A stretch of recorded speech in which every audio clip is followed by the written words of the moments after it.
you need like 200 vocal songs before you even expect one of them to come out. I don't post no unreleased stuff on my page because in my head I'm like, I need probably like 50 with that artist before even expecting a song to come out. Nothing's gonna make your worth more until the song's released. So you have to make a hit with someone. Like, don't just make the same shit that they're making every day. Like, you want a single. So now that's another thing about when I sit down with an artist, I'm like, what would you make that you would release right now? What could we make that you want to drop?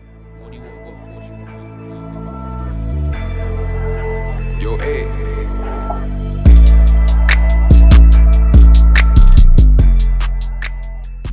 All right, so we back with the London chapter of the Producer Royalty podcast, and today I'm here with 8. Thank you so much, bro. This is the first episode we're shooting over here. So, yeah, how you doing today? I'm good. Thanks for having me. Yeah, for sure. This is a New York to London connection. Come my on. first time over here. So you're the first producer I'm linking up with over here. So, yeah. So, I was watching your growth, and I noticed like you're pretty young in the game. You started blowing up around like 2022. It seemed like, right? Yeah. What happened in 2022? Where it's like what was the difference in 2022 that allowed you to kind of start really, getting some motion? Well, I moved to London. That was like the first step for me. Where were you before that? Was it like a small town? Like, was it like kind of Yeah, small town. So I grew up in a place called Devon. Which is like, bro, I grew up in like a valley. Like, if do you know what a valley is? No. It's like hills. It's like 2 hills, yeah, with a river at the bottom. Okay, yeah. So I grew up in like the hills, just with trees and countryside and that. And then I always wanted to make beats and that from young. So I tried LA when I was like 18, didn't work out. So I spent like 2 or 3 years in Devon, and then I kind of knew like, right, I need to like move to London now because like I need to be in a city. Yeah. Do you know what I'm saying? So yeah. Like I know a lot of producers who they wind up making it work from the most random country. Like half of the producer royalty clients are in the most random countries, but they're mostly Loopmakers that just mass send shit out to thousands of producers at a time. Like, what was your strategy kind of getting started? Like, did you know you wanted to really be locking in with artists in person? Yeah. Like, I'm a people's person. So bro, like I appreciate people who are bedroom producers, or you could say work remotely in other countries and send stuff. But for me, like, I know that if you sit in a room with an artist, you're gonna get the maximum music with that person. Like when you're doing stuff over emails, even when I work with people over emails, it's not a relationship until I've met you properly and I know who you are. Do you know what I mean? Else, to me, it's disposable then. Do you know what I'm saying? So but I used to release on Spotify and that, so I was selling what, just your beats on Spotify? Nah. So basically, when I was like 18, 19, I came back from LA and I knew that didn't work. I basically, like I'm in my dad's quite a person where he is like, if you're gonna come back and live at home, you have to do something. You're not living here for free. You're not gonna sit there and like bum around. So I basically ended up drop shipping just became a thing. So I started like drop shipping, reselling some products that I'm not gonna name, and not anything weird though. Okay. Yeah, not anything weird. But anyway, it was just reselling some electric products and shit, and that like popped off. And then I was literally 2 weeks before moving to London, I was like, cool, I don't need to go to uni for funding and that. I can move up now, do this in London, start my music. Then literally 2 weeks before I moved up here, I got shut down basically by the company that I was reselling products of. So and that was your funding that supported this trip, like bro, here, and I didn't save none of the money, bro. I just spent everything. So I just thought I'd just keep doing it as I was doing it. Anyway, long story short, I joined uni. I did uni for 1.5 years or a year. And then during that year, I met up with loads of people. I started to engineer for a producer called Ghosty that introduced me to like people like Gold Link, Parsaloo, Unknown T. Then Unknown T just started his album. So I said to Unknown T,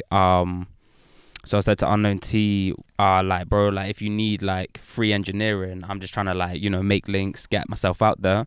So then we started working at Signature because he was working here a lot at that time. And then I met my manager, Sean. And then this all happened within that 1.5 years. And by the end of the 1.5 years, bro, I was just doing a lot of recording here to pay my bills and managed just to kind of, you could say, go full time. And that was like 2.5 years ago now. So the goal when you came over here, like was engineering something that you did to kind of pay the bills, or did you actually really have a passion and you wanted to lean into that the most, or like kind of why did you start with the engineering route, I guess?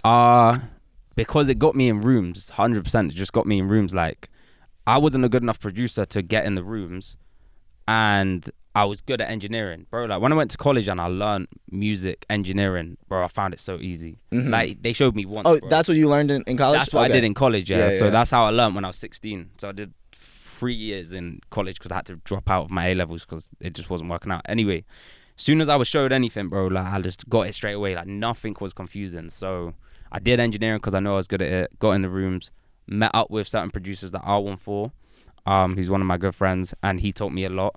And then, bro, I just kind of learned from everyone. And, bro, to be honest, because I was in the rooms with the big artists and that straight away, you have this thing where you're like, I have to get good at producing now. Like, I can't keep running bad beats, else they're never going to listen to my beats again. So I was, like, in the rush. I reckon within 6 months, I was making good beats. Yeah, yeah. From not making good beats to making good beats, learning from my boys. So yeah, how did you approach being an engineer? Like, were you kind of like the quieter engineer? Like, what was your kind of strategy as an engineer? Nah, like obviously you got to read a room, so you have to know, like, you know, if you walk in a room and you can tell they're not really trying to hear you say anything because they're just with their people, then be quiet. But also, like, you know, if there's someone you know what, like, bro, I'm always building relationships. Like, I remember the first few, I won't name anyone, but I remember the first few artists that I met, the big artists, there was a couple of the two artists at the end, like, you know, you made it where they're now taking you out for food with them, or they're saying, oh, let's just chill aside from this shit, and then you do that, and then you're like,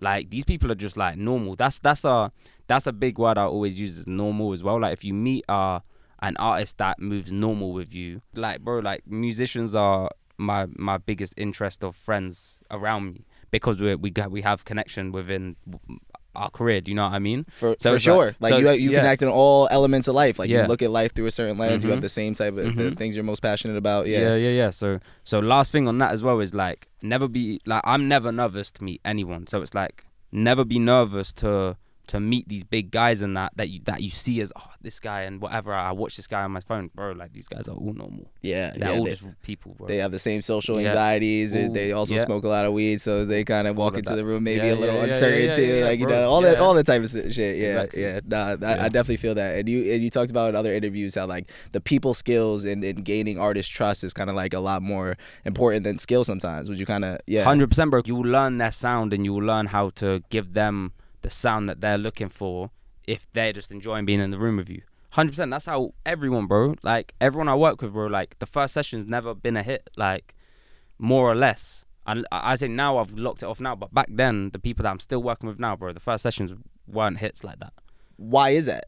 Because I was still learning, but I feel like the person that I was coming into the room being, because I'm not someone that knows everyone. I don't know that, like, this artist is massive and, oh, it's a big deal. I'm just like, bro, like, I didn't really know too many people. Like, people look at me all the time and say, you don't know who this guy is? And I'm like, nah, like, should I know that? Like, I don't know. I don't educate myself on the scene like that. I just do my thing. Yeah. Do artists take that personal sometimes? Like, if you but I wouldn't say it to. Yeah, I wouldn't say it to an like artist, I don't know you. But it's more just like, people be like, like, it's even producers, bro. Like, my boy asked me the other day if I knew who Rick Rubin was. And this is so bad, and I shouldn't say this on this, but, bro, I asked what his tag was. This was like 6 months ago. I asked him what Rick Rubin's tag was. Yeah, he confuses me. Like, I'm not really understand what his contribution in the room is, but he's like a coach. I don't even know what I don't know. I don't know Rick Rubin. I know the music he's made, but I don't know Rick Rubin, I'll be honest. But again, it's like, I'm just. Narrow focus. I feel that. My thing. But so when the placements started coming in, where they come from you making loops at, like, or for the most part, were they like you actually in the rooms with all the artists? Like, I was my earlier stuff was like in the rooms with the artists, engineering, and then every now and then I'll say, oh, can I run you a couple beats? So they'll be like, yes. I'd run a couple beats, get a couple placements. That was the main strategy. And even when I met my manager Sean, that I think you're doing an interview with later, he used to say that to me. He used to be like, bro, like, engineer the sessions and then make some beats for them, and if they run out of beats or they're going through bare beats, just say to them, oh, can I show you a couple beats? So that's how I started. And then you know, I'm not an engineer anymore, and I haven't for a good year or so, other than my own sessions if I want to. But that's like such a good way of doing it, bro. Like, if you know you're good at engineering and you can get in the room that way, give them the 2 days of their music, and then, you know, on the third day you can slip a beat in and say, oh, bro, you know, I'm pause for that as well. Fuck. That- But yeah. I didn't catch it. I'm not one that's in the studio much. So when you're engineering for an artist and the artist wants you to play beats, like what's kind of like the way that the engineer approaches that? Like, do they have their folder of like stuff that the artist sends? What does it usually look like? Like if you're for producers who haven't really locked in with an artist like that. What, like, how does the session go? How does the session go? Yeah, like playing beats. Like, what does it look like? Bro, usually? so How do they approach it? I've seen everything, and I feel like I've even tried all the tactics. But when I link an artist now, I'll sit down, I'll chat about what they're doing, vice versa, for probably the first hour, and actually just chat and build a relationship. First with hour? them. Yeah, probably, Yeah. bro. Like even linking one of my boys that I used to work with loads the other day, bro. We spoke for probably like 2-3 hours before making music, but then we made a banger, and then now they're getting other people on the song, and that song will come out. So same way, it's like I think it's so important to sit down and chat. Obviously, if they want to, some people I don't know, because I hear in America it can be different, but in the UK, I feel like the scene's so small that like you can sit down and actually chat to the artist and build the relationship. But even them to say, oh, I like this guy, Yeah. and vice versa, you can say, oh, I like this guy. Like we're Yeah. I see. I can.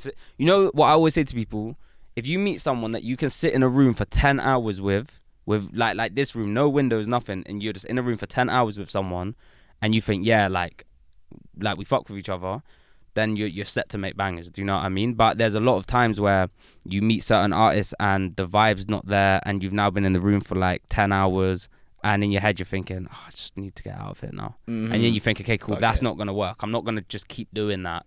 Yeah. Because that's making me feel like shit.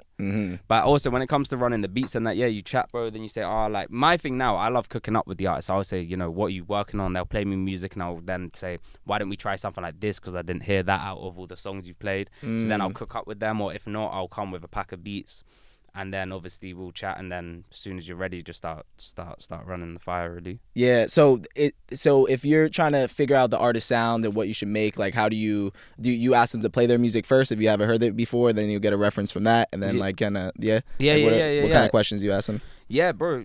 I guess that it's just like, bro, like what have you been working on?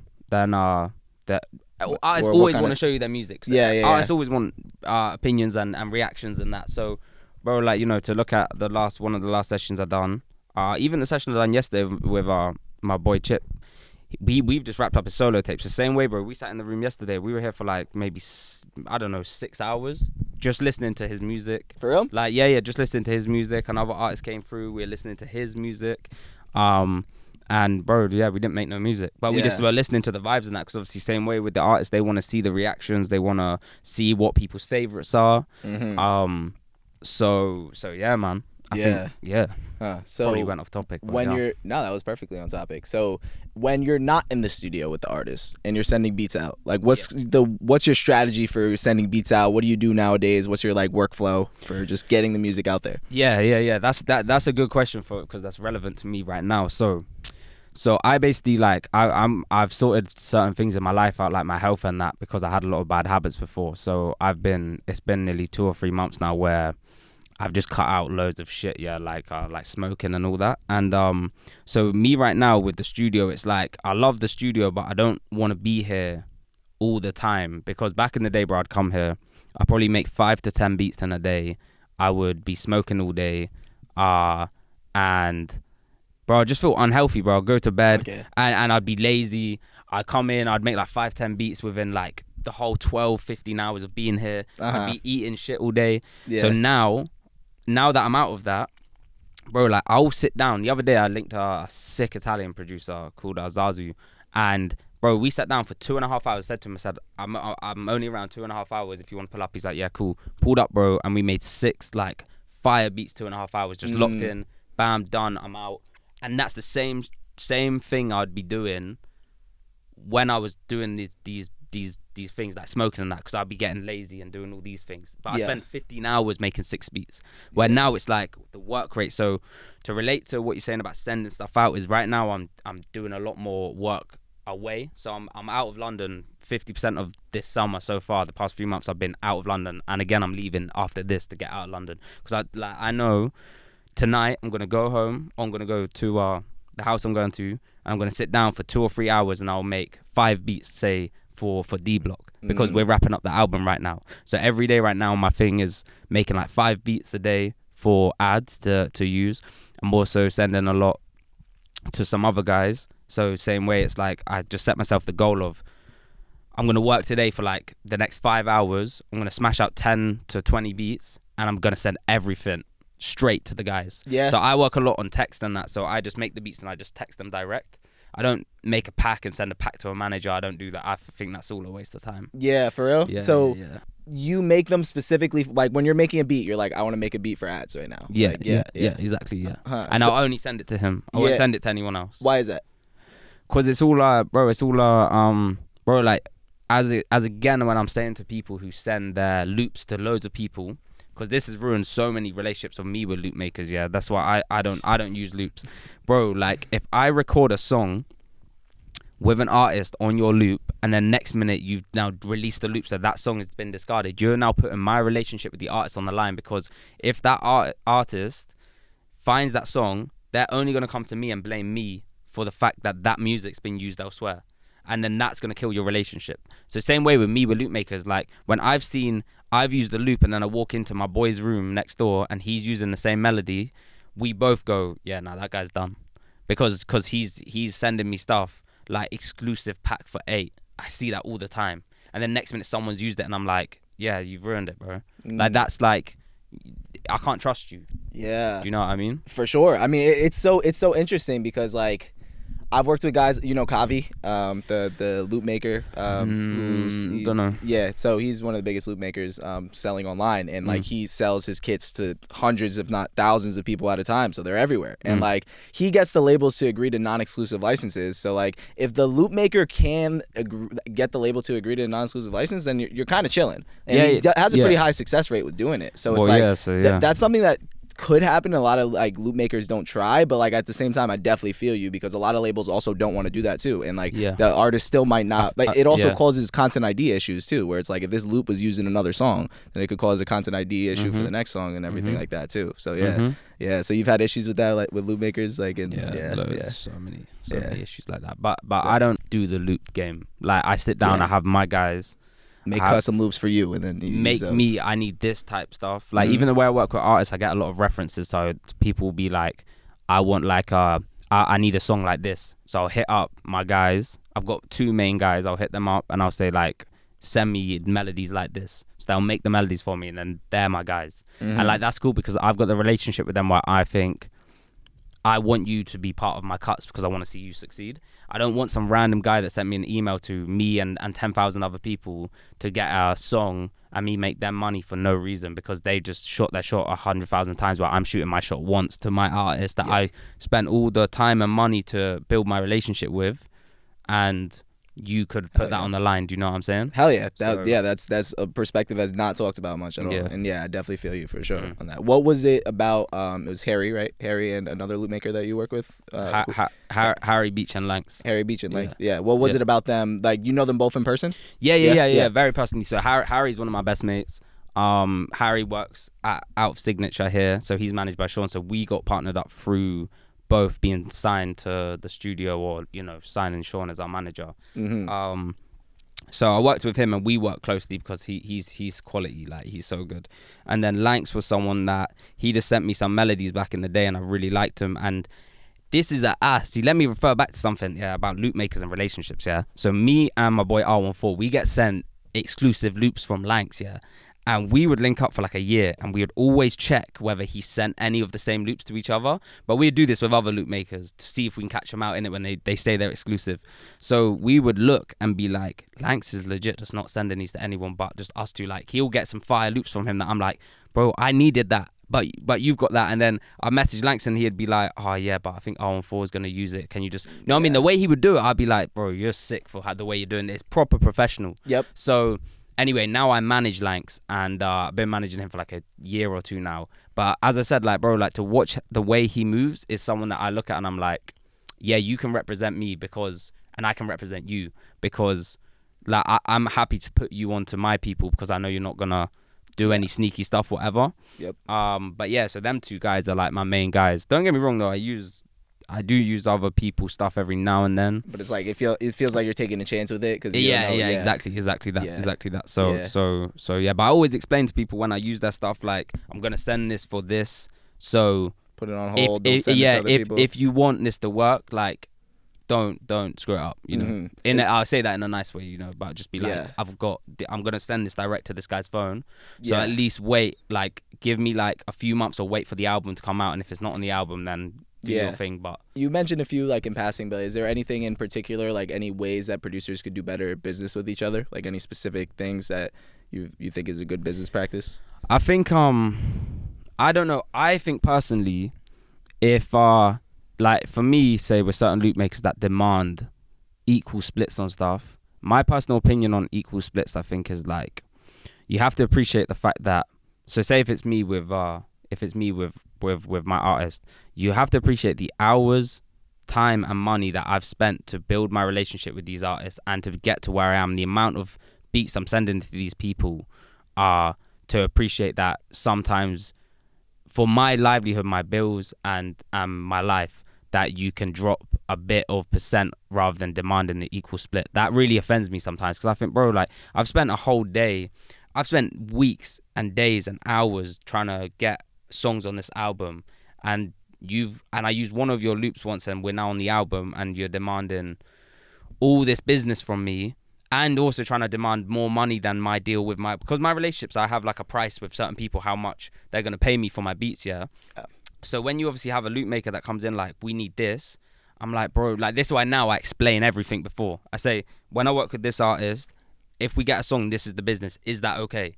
And if not, then, and if they're like, and no one will ever say no, but I just hope that if the day comes where it happens, that they don't turn around and say, nah, like, we're doing this. But I explain everything. I keep it so professional to hold up my representation with that artist themselves, because I could never have someone come in and screw up a whole relationship that I've built, because that could be the difference of my career keep going or me literally stopping. You know what I mean? Yeah, so, I love that you said that, because I'm releasing a producer royalty course, like, and I'm going to explain everything that I've learned about the business side. And one of the things I talk about, there's a chapter on collaborating with producers or collaborating with other producers. And I talk about, it's like a lot of producers don't want to do equal splits. You can have whatever opinion you want on that. Like, you could say you don't understand it, you do understand it, but like, if you're the producer that's going to use other producers' placements, or other producers' loops, then you should, and you don't want to do an equal split, just let that be known at the forefront. Like, why wait until after the placement happens to then talk about it? Just let you tell them, if you want to use this loop, if you want to send me loops, I'm going to do a 75-25 split. If you're cool with that, then load me up. If you're not cool with that, then don't. Yeah. And I think that's completely reasonable. It makes sense. And see, even that, I don't even ask for that, bro. And I've had enough annoying conversations where it's like, you know, where I'm just like, bro, like, you gotta appreciate, like, the fact that it's like you're putting them on.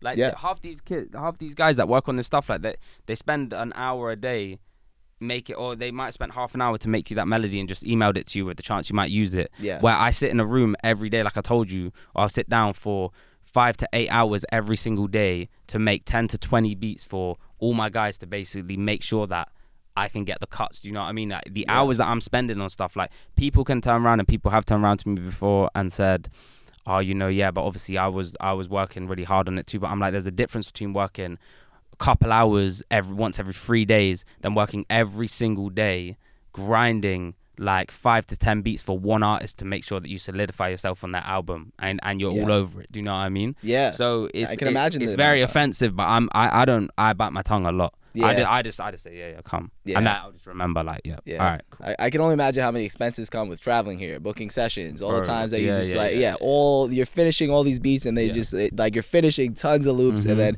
they don't use any of them. You know what I mean? Bro, that's the way, and that's why I was even explaining to one of my guys the other day, like, you need like 200 vocal songs before you even expect one of them to come out. Like, that's facts. Like, don't think that you can just get one. No one. I see a lot of people that get one placement with like one major artist, and they sit on that. And I'm thinking, mate, like, and even not released, you see the unreleased videos and that where people will be posting it up. I don't post no unreleased stuff on my page because in my head I'm like, bro, I need probably like 50 with that artist before even expecting a song to come out. So like, the fact that you've got a little clip of like a preview, I see that like that's probably never gonna drop. Yeah. And what is that to your worth? There's actually maybe cool that there's a bit of a better image that you've got the link to get beats there or whatever. But until the songs drop, you're worth no more money. It's not gonna help with your pub deal. It's not gonna help you. You know, like all this other stuff. You might get more interest from other people because it looks cool on your page, which cool, build the image, but. Bro, like financially, you're still here, bro. Yeah. You know what I mean? Hell yeah. So that's your rule. Like, if you want 50 or like 20 to 50 with the cuts with the artist before you expect like one to come out. Yeah, bro. Like I've worked like when I look at my catalog compared to my unreleased catalog, I can't even tell you, bro. It's actually mental. Yeah. Like, but I'm not someone to talk about. Oh yeah, working with this guy or working with that guy and all this unreleased. Because in my head, I'm like, nothing's worth anything. And this is what one of my boys taught me is like. Nothing's gonna make your worth more until the song's released. So you have to make a hit with someone. Don't like sit there and like don't just make the same shit that they're making every day. Like you want a single. So now that's another thing about when I sit down with an artist and I'm say, show me your songs. I will literally, I've said to this so many times recently. I'm like, what would be a release for you right now? What would you make that you would release right now? Like I don't want to make this stuff that you're doing. Like what could we make that you want to drop? What do you want to? You know what I mean? What's that's the next a great thing? question. I've never heard that before, but I feel like that's a very powerful thing to put them in that state. Like, what am I trying to? Just giving them that moment of reflection. Like, what is my goal? Because I feel like I would assume a lot of artists just pull up and they make music without like a goal of like, what are they trying to put together? Exactly.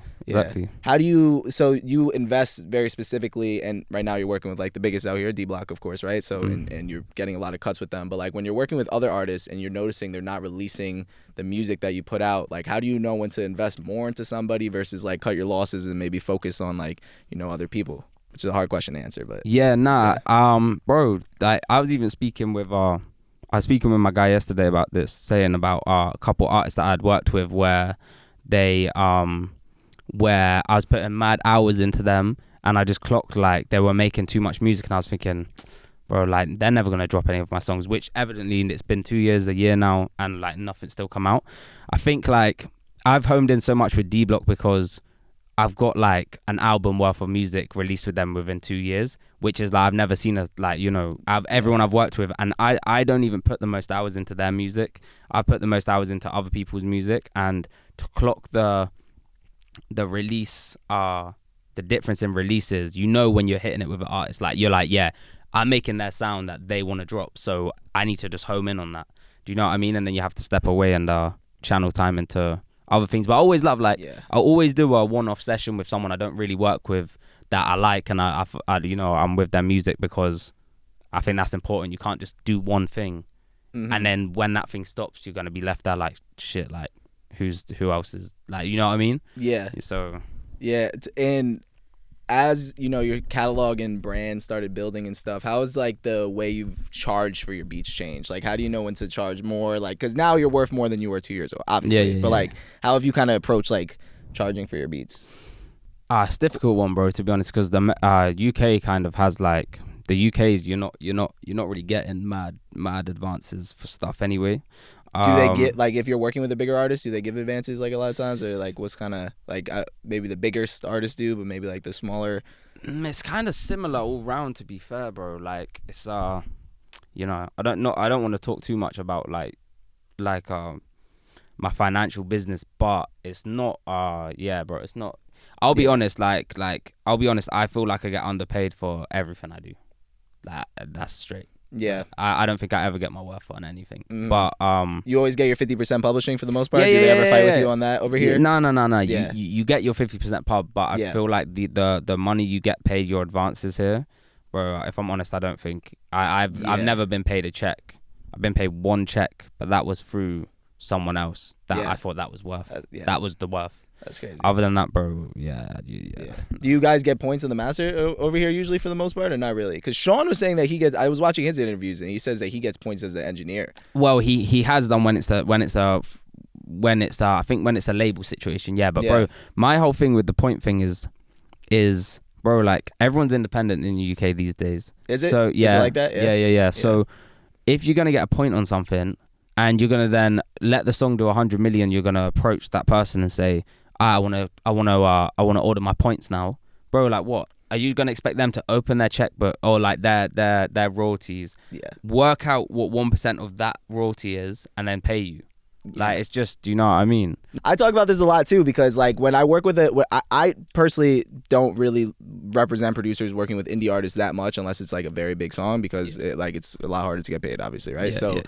If a producer asks me for advice, this is usually what I tell them. Like I say, certain distributors allow the producer to put their master royalty directly with the distributor. So if you're working with DistroKid, they actually have a royalty split function on there. So I tell the producer, ask them what distributor are you using as an artist, like which one are you using. If it's United Masters, DistroKid, and they're releasing through that, then you could usually put the master royalty percentage directly through that.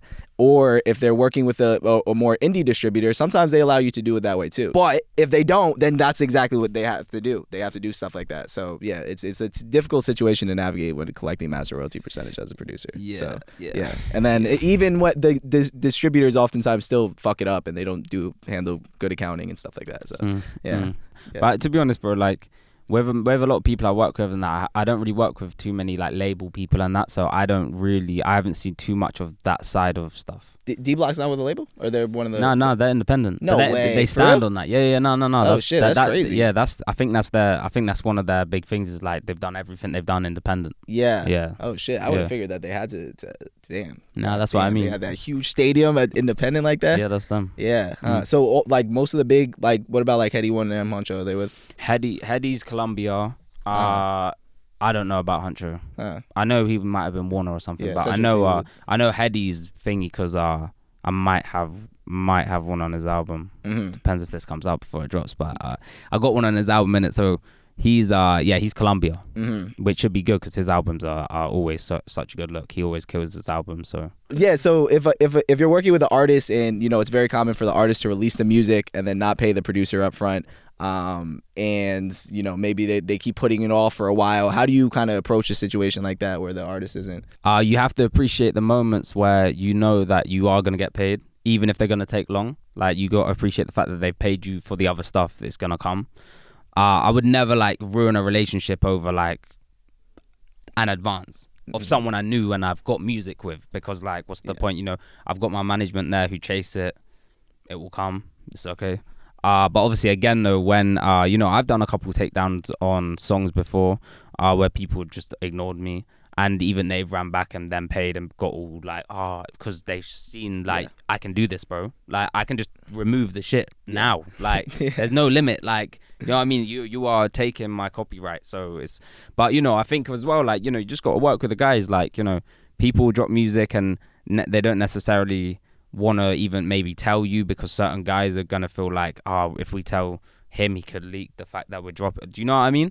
So bro, to be honest, that I think it's all situational. I think if you're working with someone who you make good money with, or you work with someone you make great music with and you're getting a lot of releases, like, and they don't pay for like 6 months, like it's cool, because bro, like I'm just happy to be working, bro. Like you're supporting my career as much as I'm supporting your music. So yeah, man, I'm chill with that stuff, because I'm not someone who just is chasing like a small bag, unless it's like some massive check, which I haven't ran into yet, like a mad check.